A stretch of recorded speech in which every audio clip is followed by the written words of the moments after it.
What's up everybody, Steve here, Raiken Profit, coming back to you with another video, back with the Thrifty Flamingo people. What's going on, everyone? So today we're going to be talking about something that I know you guys are all interested in, and that's boosting sales on Poshmark. More specifically, we're going to talk to you about how to boost sales within 7 days or less. So maybe you're just getting started and you want to just boost sales right off the bat, or maybe you've been selling for a while and sales are slowing down. So we're going to talk about some tips for boosting sales on Poshmark. Now, these guys, Karen and Jason, they've been selling on Poshmark for almost 6 years now. They've sold thousands of items on Poshmark. They actually have a course called Poshing for Profits, which is 50% off this week. It's pretty much the ultimate training program. It's got a bunch of videos, Facebook group, also a bunch of free bonuses and stuff, which you could check out. First link down below. But let's jump right into it. The listing routine.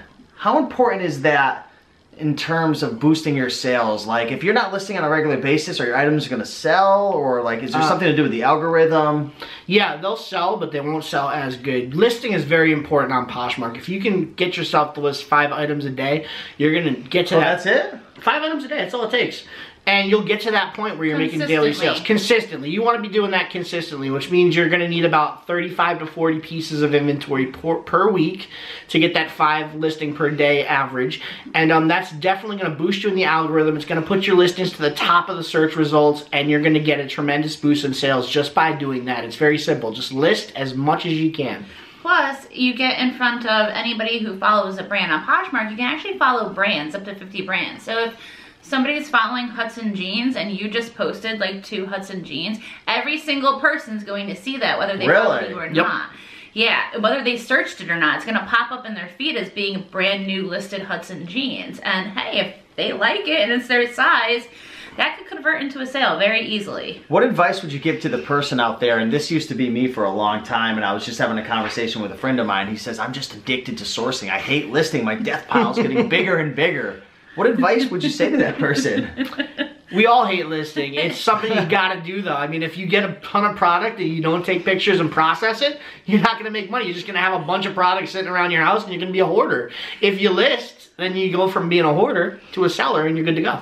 Just come up with a system. I worked a 35-hour-a-week job before I quit my job and did Poshmark. So I had to take all my pictures in like 2 days on the weekend. And I didn't really have time to say, I don't feel like doing this. It was like either I do it and I make money, or I go to work on Monday for somebody else and make them money. And then I don't have product to list. So, and when you start selling, you'll be able to hire an employee and get somebody to list for you. So that's the end goal. That's the ultimate end goal. We just hired our first employee about a year ago, and we're training them on everything in the business. Once they get successful enough with one area, we'll push them off to the next area and teach them how to list. So if you're making enough money, you get the opportunity to hire someone to do your job for you. Now, let me ask you guys a question, because you had mentioned taking the pictures first. Do you usually take all the pictures and then you go ahead and list, or should you take a picture and then list, take a picture, then list? Is there... Batch them out. So you batch it out. Batch them out. So what do you batch out? I'll do my 5 pictures right away, right in the morning when I have the best light, because I use natural lighting. I don't use a lighting kit. We have a lot of windows in our house, so the natural lighting is great. So I'll take 5 shots of 5 different items. I'll write down the measurements on a piece of paper. I'll bring it in, and then at 7 o'clock, I find that's the best time for me to list my items. Most people are home, so they're going to see them all. So I'll just type up the descriptions real quick, all 5 descriptions at once, and then I just make the listing with an easy airdrop, because we use iOS, and it's very simple. Cool, awesome. So tip number 1, get into a listing routine. At least 5 items a day. 5 items a day, slow days away. So number 2, you know, you're dealing with slow sales. You got a week, you want to boost it, you need some money, you need some cash flow. Photography. How important is it on Poshmark to take high quality pictures versus just taking crappy little, you know, no light? So important.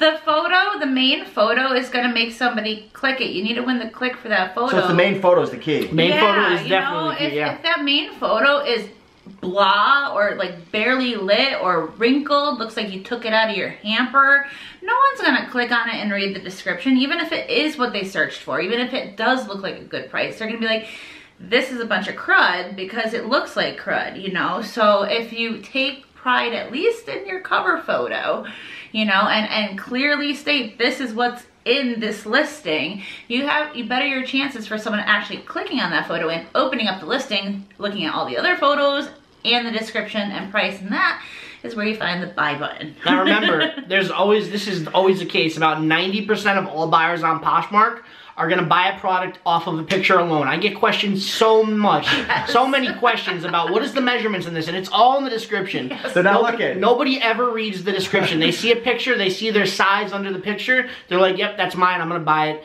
So your pictures are very important. In fact, the last line in all of my descriptions always says pictures are the best descriptors, and it just draws them back to looking at the pictures to really decide whether they wanna buy that product or not. Awesome. Here's a big one right here. Offers to likers. And I know a lot of beginner Poshmark sellers don't even know about this or what it is. What is offers to likers, and how can that benefit you do really well with it. So that's a new feature that they just rolled out. I'm sorry, Steve, I didn't mean to interrupt. No, it's all good. And it came out about a year ago, I think, and it's just this basic, simple feature. You can run a flash sale on your items.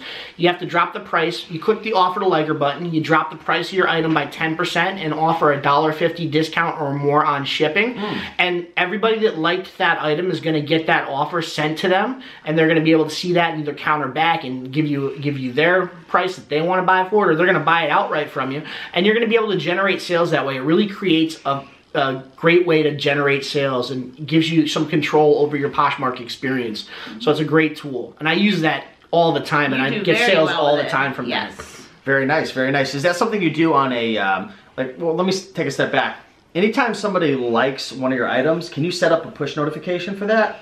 Or push notifications will come in, not for likes though, right? No, you can. You can. When you sign up for the app, allow notifications to come through, but then within the app, you control what actually comes through to your phone. So you want to jump on that quick though, when someone likes something. Yes, it also shows up in your feed. Not so much. I like to wait until I get 3 to 5 likes on an item before I send out an offer, because that way I'm getting my offer out to a maximum amount of people at once. You only get 3 shots at these offers, and you have to drop the price lower each time. So you have to be very careful with your offers. If you send it out to one person and you drop it 20% or whatever, then you're gonna have to go 35% the next time you send an offer out to get everybody to see that offer.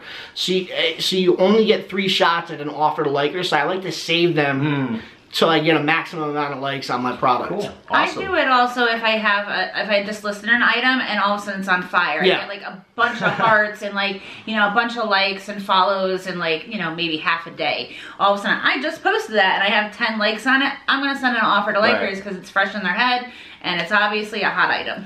Cool. Let's talk about the last 2 tips to boost sales 7 days or less. These are things that you can actually apply and make a difference quick. Let's talk about sharing closets, your closet and parties. What's the deal with that?